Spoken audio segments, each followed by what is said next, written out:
The biggest debate in the fishing world right now is front-facing sonar. I debated doing a video on talking about it because I don't really know where it's going, and I didn't really know exactly what my opinion was. And the way things are changing now, and all my posts are getting hijacked to turn into a front sonar debate, I kind of wanted to give my opinions and maybe some things I think could be done to make it, better for the sport, better for the competitive integrity, better for the fan viewership, better for the fish and the whole, industry as a whole.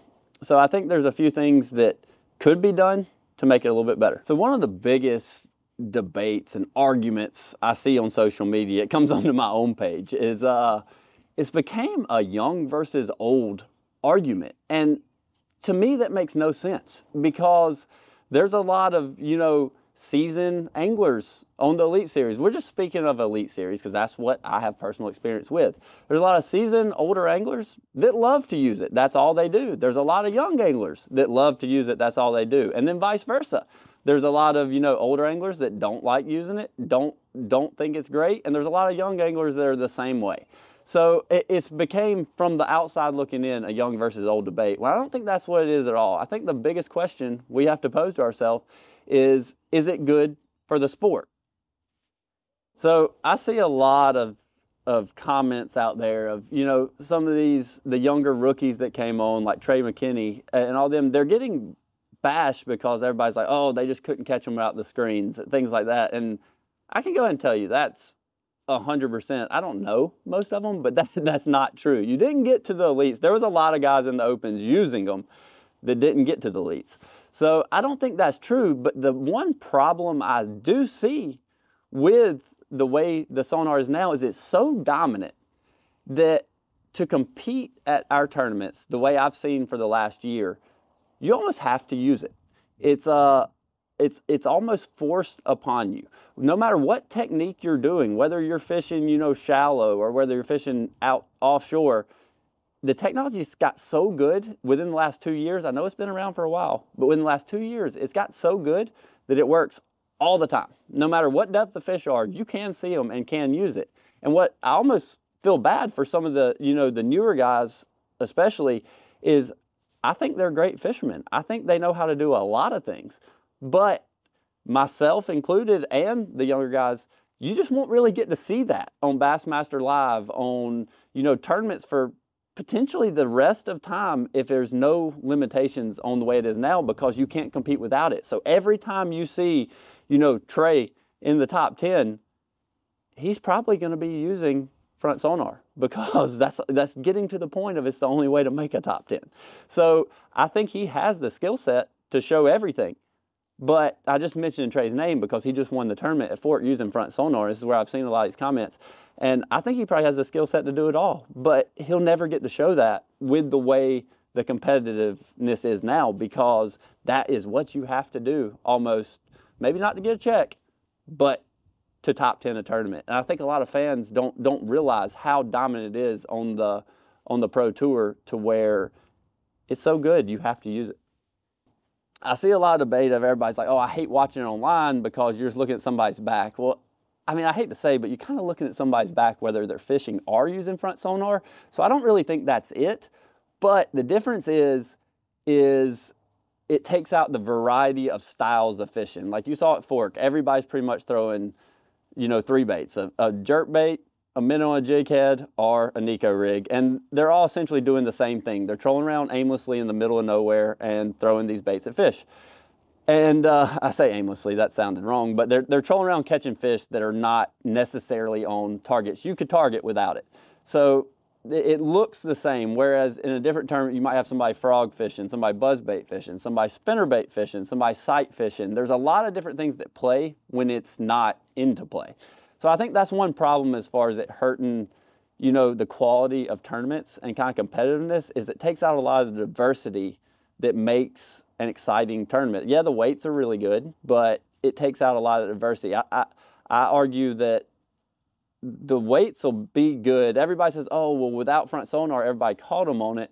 The weights are going to be really bad. Well, when you take, at least at the pro level, 100 of, the best anglers in the country, If everybody's fishing shallow, I'm not saying it would have been, the weights will be quite what they were, but they're still going to be pretty good. It's just somebody's going to figure out how to catch them, whether or not you have it. And it's probably going to be a lot of different ways without it. It's just so dominant that somebody not on the Pro Tour doesn't really get to see that you almost can't do anything else. It's a lot of tournaments, especially the pre-spawn tournaments.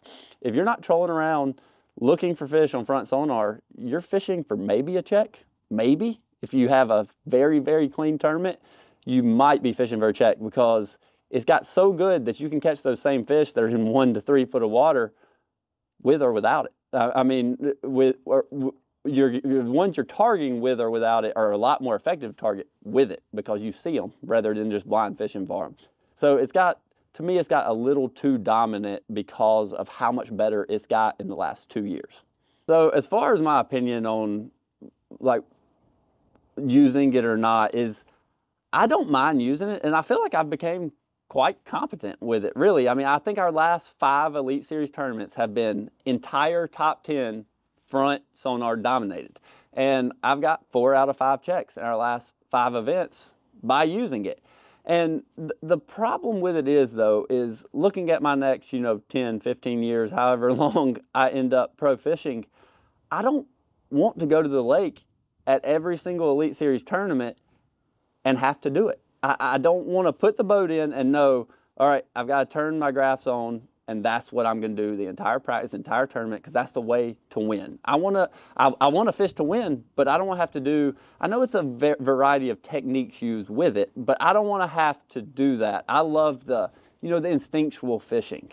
I love like looking around and being like, oh, I see some shad spawning on that bush there. Let me go see if I can find more bushes like that. I love like, well, I had a bite on this secondary point, and I don't know if there's more fish there, but, I'm going to run some more secondary points and see. It's kind of an instinctual thing, and now it takes away a lot of the instincts and guessworks that it takes to see what the fish are doing in a lake at that time. And I like being wrong sometimes. And when you can see them, you're not wrong.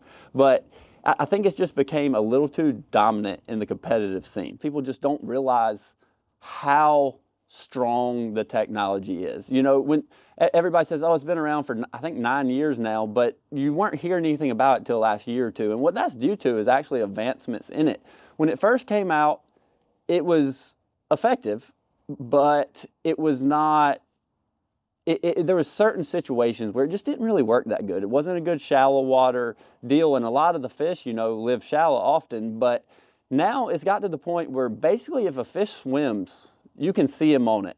And that's the one problem I guess I have with it, is it's probably the one technique where when you go to the lake, it's going to work. Like I love to throw a buzz bait. I love to flip. I love throwing a spinner bait. Well, when I go to a lake around the country, I don't know if any of those techniques are going to be viable. So with all that being said about, my opinion is I don't mind using it, but I don't want to have to use it is the best way to put it. And with everything I said, all the characteristics of it, everything that, I've seen through the debate and everything, I kind of have an idea what I think could make it better for the industry to keep the diversity of baits, relevant. And then at the pro level, to keep the competitiveness there, and to just make, in my opinion, the tournament, this is purely tournament aspect of it better. I can't speak on the conservation, the fish and all that, because I just simply don't know. I don't think there's enough data for anybody to know.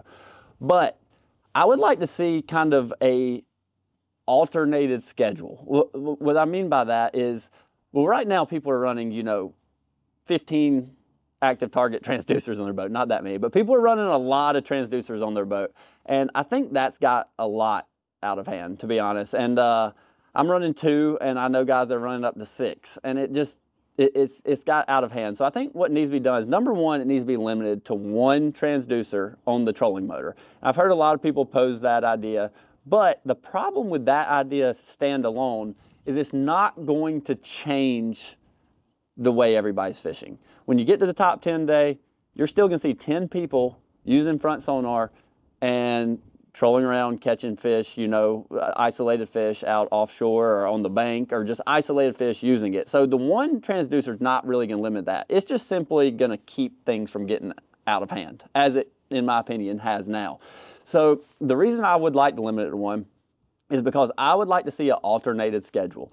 Like, we have 9 elite events. I would like to see tournaments 1, 3, 5, 7, and 9 prior to the schedule announced. I would like to see no front sonar. With one transducer, simple disconnect. It's just a network cable. Unhook that network cable, take it off the boat for those tournaments, and then tournaments 2, 4, 6, 8, or vice versa. There's going to be one more tournament either way with 9 tournaments, but vice versa. Either way, I would like to see a split schedule with half the season you use it, half you can't.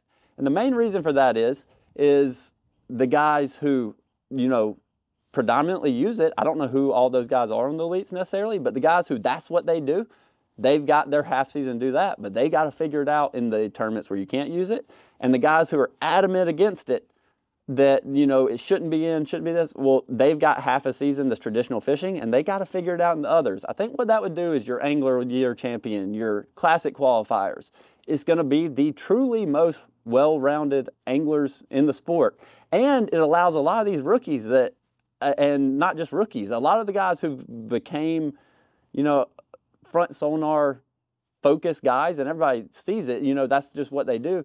It gives them a chance to prove themselves both ways, whether it's fishing or front sonar. It gives somebody like me that may have not top 10 tournaments yet using front sonar, well, I've got still tournaments to do that. I think it's so far in the sport now, I don't think it can go away, but it could definitely make the competitive integrity, you know, the viewership. I can't speak on the viewership because I don't see the numbers, but I imagine if you do it both ways, it can't be bad, because you got the guys that want to watch it, and then the next tournament, you got the guys that don't want to watch it, and you get to see both, and it allows the fans and the anglers to get better and learn more about both sides, whether it's just, you know, the traditional old style fishing without it, and then the fishing with it.